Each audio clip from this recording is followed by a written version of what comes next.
اے خدا، تو نے ہم کو ہمیشہ کے لیے کیوں ترک کر دیا؟ تیری چراگاہ کی بھیڑوں پر تیرا قہر کیوں بھڑک رہا ہے؟ اپنی جماعت کو، جس کو تو نے قدیم سے خریدا ہے، جس کا تو نے فدیہ دیا تاکہ تیری میراث کا قبیلہ ہو، اور کوہ سیون کو جس پر تو نے سکونت کی ہے، یاد کر۔ اپنے قدم دائمی کھنڈروں کی طرف بڑھا، یعنی ان سب خرابیوں کی طرف جو دشمن نے مقدس میں کی ہیں۔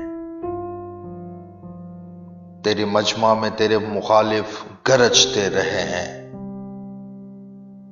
نشان کے لیے انہوں نے اپنے ہی جھنڈے کھڑے کیے ہیں۔ وہ ان آدمیوں کی مانند تھے جو گنجان درختوں پر کلہاڑے چلاتے ہیں، اور اب وہ اس کی ساری نقش کاری کو کلہاڑی اور ہتھوڑوں سے بالکل توڑے ڈالتے ہیں۔ انہوں نے تیرے مقدس میں آگ لگا دی ہے، اور تیرے نام کے مسکن کو زمین تک مسمار کر کے ناپاک کیا ہے۔ انہوں نے اپنے دل میں کہا ہے، ہم ان کو بالکل ویران کر ڈالیں۔ انہوں نے اس ملک میں خدا کے سب عبادت خانوں کو جلا دیا ہے۔ ہمارے نشان نظر نہیں آتے، اور کوئی نبی نہیں رہا، اور ہم میں کوئی نہیں جانتا کہ یہ حال کب تک رہے گا۔ اے خدا، مخالف کب تک طعنہ زنی کرتا رہے گا؟ کیا دشمن ہمیشہ تیرے نام پر کفر بکتا رہے گا؟ تو اپنا ہاتھ کیوں روکتا ہے؟ اپنا داہنا ہاتھ بغل سے نکال اور فنا کر۔ خدا قدیم سے میرا بادشاہ ہے، جو زمین پر نجات بخشتا ہے۔ تو نے اپنی قدرت سے سمندر کے 2 حصے کر دیے۔ تو پانی میں اژدہاؤں کے سر کچلتا ہے۔ تو نے لیویاتان کے سر کے ٹکڑے کیے، اور اسے بیابان کے رہنے والوں کی خوراک بنایا۔ تو نے چشمے اور سیلاب جاری کیے۔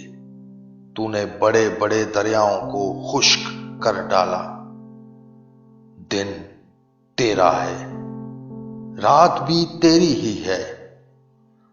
نور اور آفتاب کو تو ہی نے تیار کیا۔ زمین کی تمام حدود تو ہی نے ٹھہرائی ہے۔ گرمی اور سردی کے موسم تو ہی نے بنائے۔ اے خداوند، اسے یاد رکھ کہ دشمن نے طعنہ زنی کی ہے، اور بے وقوف قوم نے تیرے نام کی تکفیر کی ہے۔ اپنی فاختہ کی جان کو جنگلی جانوروں کے حوالہ نہ کر۔ اپنے غریبوں کی جان کو ہمیشہ کے لیے بھول نہ جا۔ اپنے عہد کا خیال فرما، کیونکہ زمین کے تاریک مقام ظلم کے مسکنوں سے بھرے ہیں۔ مظلوم شرمندہ ہو کر نہ لوٹے، غریب اور محتاج تیرے نام کی تعریف کریں۔